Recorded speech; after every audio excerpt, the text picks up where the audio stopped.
La cultura del Perú es muy variada y hermosa. Me gustó mucho aprender sobre los cambios y continuidades que se fueron dando en nuestra capital, como en el caso de la muralla que protegía a Lima, y cómo ésta se ha ido transformando gracias al aporte cultural de todos los ciudadanos y ciudadanas que se trasladan del campo a la ciudad. ¡Oh! La cultura también es sabrosa, colorida y muy divertida como la chicha. Es cierto, Valentín. También estaba pensando en todo lo que hemos aprendido en estos días. Y también en cómo ha cambiado nuestro país en estos 200 años. En el programa de hoy tendremos la oportunidad de aprender sobre los cambios y permanencias en la educación y los medios de transporte.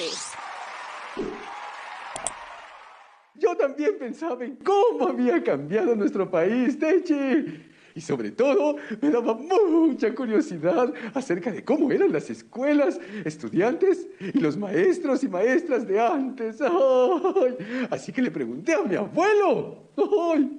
¿Y qué te dijo? Ay, me dijo que en el lugar donde él nació había una escuela y era de educación primaria. Ay, no había escuela de educación inicial ni de secundaria. Entonces, él ha visto y vivido los cambios de los que hablamos. Ujú, sí, ahora hay más escuelas y nuevos programas educativos, como las escuelas con residencia o la educación en alternancia, donde él o la docente visita a la alumna o alumno, pero aún así hay mucho por mejorar. Y esa es una tarea que implica la participación de todas las peruanas y de todos los peruanos. ¡Qué increíble que hubiera niños y niñas que se quedaban sin educación porque no había escuelas! Felizmente, esa situación ha cambiado mucho. Pero, ¿qué más te dijo tu abuelo, Valentín? Básicamente eso. Y no me pudo decir más porque no conocía cuál era la realidad en otras partes del Perú en esa época. Entonces, ¿qué te parece si nos contactamos con una historiadora que nos pueda dar más información sobre la historia de la educación en nuestro país? ¡Gran idea, Techi! ¡Llámala! ¡Llámala!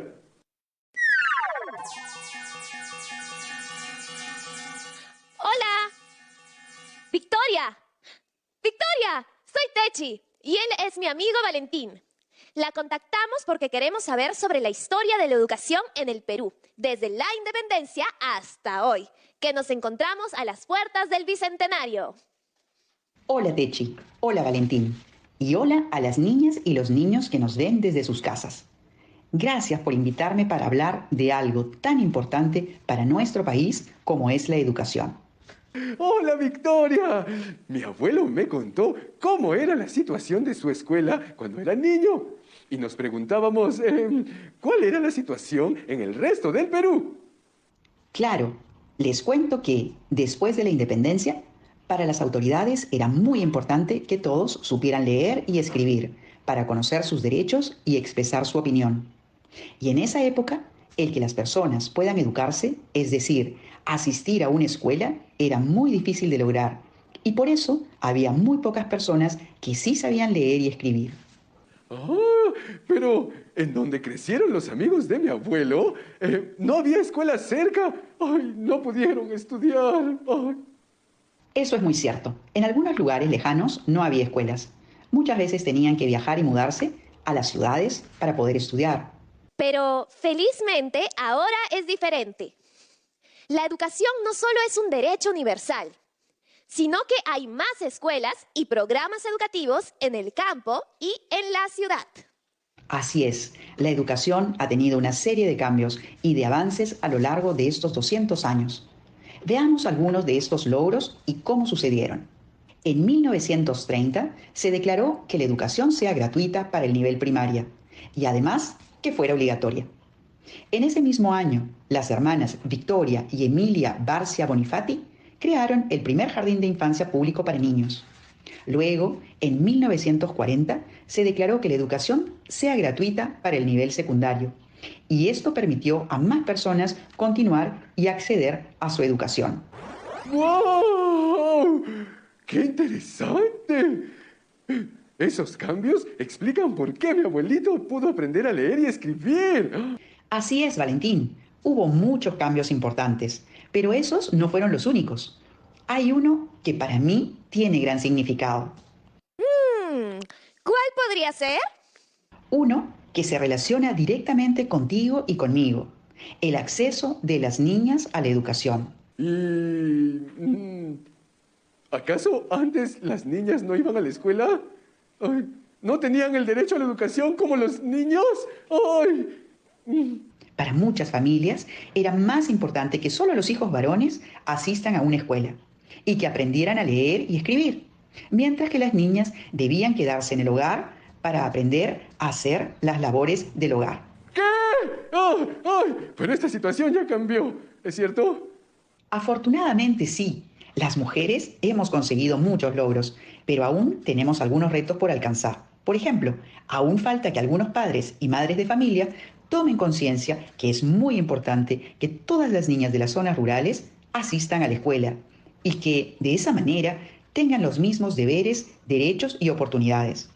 Qué interesante conversar contigo, Victoria, sobre los cambios que ha tenido la educación en estos 200 años de independencia. Techi, hace rato me fui a traer este libro que me prestaron en la biblioteca municipal.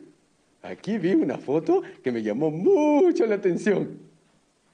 Ese es un carruaje. Así es, Techi. Esa foto es de un carruaje.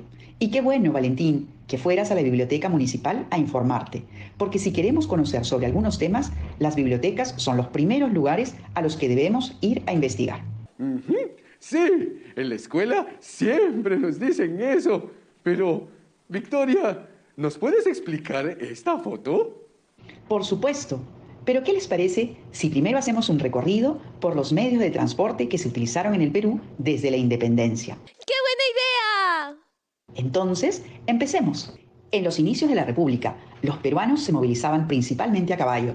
Y aún hoy es un medio tradicional muy utilizado, porque se puede ir por lugares donde el camino es agreste. La diversidad geográfica del Perú obligó desde siempre el uso de diversos medios de transporte. Por ejemplo, en la Amazonía son los botes o pequepeques, en los Andes las mulas y los caballos, y en la costa carretas y otros. Y además circulaban por las calles de Lima calesas que eran de solo 2 ruedas y jaladas por una mula. Tenía capacidad para 2 pasajeros, pero en algunos casos se adaptaban para 4 y servían para movilizarse en la ciudad. Mientras que el balancín era un vehículo más pesado que podía recorrer distancias más largas, también tenía 2 ruedas y era jalado por 2 caballos. En uno de los caballos iba el jinete, a quien se le denominaba balancinero. Cuando más gente quería movilizarse, usaban la diligencia. Las diligencias eran transportes colectivos. Como en los buses de ahora. Algo así, Valentín. Eran grandes coches cerrados, para entre 6 y 8 pasajeros, jalados también por caballos. La primera diligencia o carruaje público de pasajeros se realizó entre Lima y el Callao. ¡Qué impresionante todos los medios de transporte que había en esas épocas! Y hay más, Techi, porque para facilitar el transporte de mayor cantidad de personas, llegó el ferrocarril. El ferrocarril es un medio de transporte que está formado por una locomotora y vagones. Funciona con carbón que es quemado en una especie de horno llamado caldera, y el vapor resultante genera la presión que lo hace funcionar. En 1860 funcionaban en el Perú 3 ferrocarriles, con las rutas de Lima-Callao, Lima-Chorrillos y Tacna-Arica, siendo el primero de Sudamérica el que conectó Lima y Callao. A inicios del siglo XX se inauguró el ferrocarril central, que permitió conectar el puerto del Callao y Lima con las principales ciudades y centros mineros ubicados en la cordillera central. Y con el paso del tiempo llegó hasta La Oroya, Cerro de Pasco, Huancayo y Huancavelica. ¡Uy! ¡Qué construcciones tan impresionantes habrán sido! Sobre todo para esas épocas. Túneles y puentes debieron ser construidos para recorrer la cordillera. ¡Ay! Imagino cuánta gente habrá trabajado en ello. Es verdad eso, pero como ya se deben imaginar, ahí no quedó la cosa. A continuación, llegaron los primeros autos y buses al Perú, que se usaron a inicios de 1900. El primer automóvil que llegó a Lima fue a vapor y causó gran asombro entre los limeños.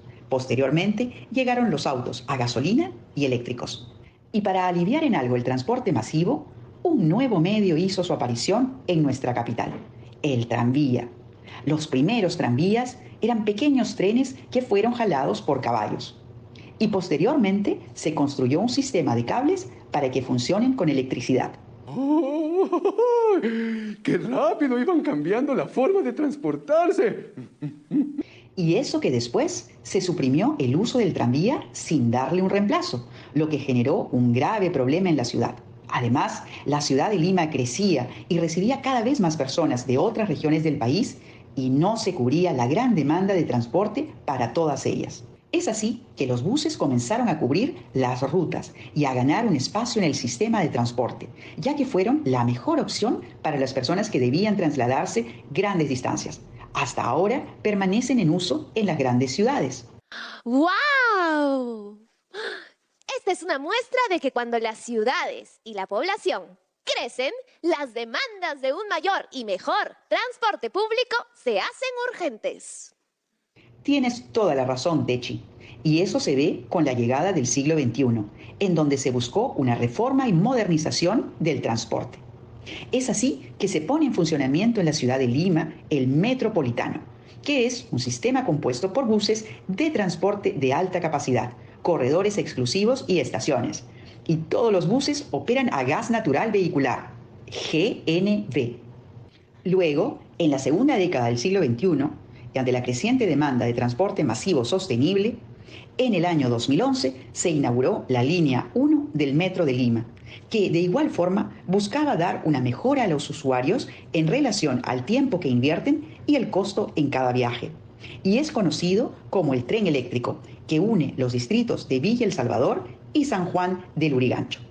Actualmente está en construcción la línea 2 del Metro de Lima, que busca unir los distritos de Ate Bitarte con el Callao y Lima Metropolitana de manera subterránea. ¡Ay! ¿Cuánto ha cambiado la tecnología en el transporte? En Ayacucho yo camino más y también monto bicicleta. Excelente costumbre, Valentín. Es que desde el inicio de la pandemia, la bicicleta ha tomado un mayor protagonismo. Por eso, desde muchas instituciones se promueve su uso y varios distritos han implementado ciclovías en sus avenidas principales. Recordemos que el uso de la bicicleta tiene muchos beneficios para la salud de las personas y el ambiente. ¡Qué maravilloso recorrido por la historia de los medios de transporte de nuestro país! ¡Ay, qué bueno que hiciste esa pregunta, Valentín! Siento que he viajado en el tiempo. Muchas gracias, Victoria, por habernos hecho conocer una parte importante de nuestra historia y los cambios que se han dado en nuestras localidades e imaginar los retos que se nos presentan al futuro. ¡Qué alegría haberles conocido! Me voy muy contenta de que hayamos aprendido juntas y juntos. Chao, Techi. Chao, Valentín. ¡Chao, Victoria! Muchas gracias. ¡Ay! ¡Mua! Adultos en casa. Qué importante es que conozcamos los cambios que se han dado en nuestra historia, ahora que cumplimos 200 años de independencia. Y recuerden que si queremos buscar información sobre temas relacionados con la historia de nuestra localidad, podemos acudir a las bibliotecas municipales. En ellas encontraremos personas que estarán gustosos de ayudarlos con la información que buscamos. Nos vemos mañana para conocer las acciones de cuidado al ambiente y el reciclaje en nuestras comunidades. Estimadas familias, al igual que este programa, podemos aprovechar diversas situaciones de la vida cotidiana para apoyar a nuestras niñas y niños en su aprendizaje. No olviden que las actividades que vemos aquí sirven a todas las personas, de todas las edades, y pueden fortalecer y unir a las familias. Hoy hemos visto los cambios en nuestras localidades con respecto a la educación y los medios de transporte después de 200 años de independencia. Y recuerden que mientras tanto, yo estaré aquí con Macabot para conectarnos a mi red para seguir aprendiendo. ¡Nos vemos!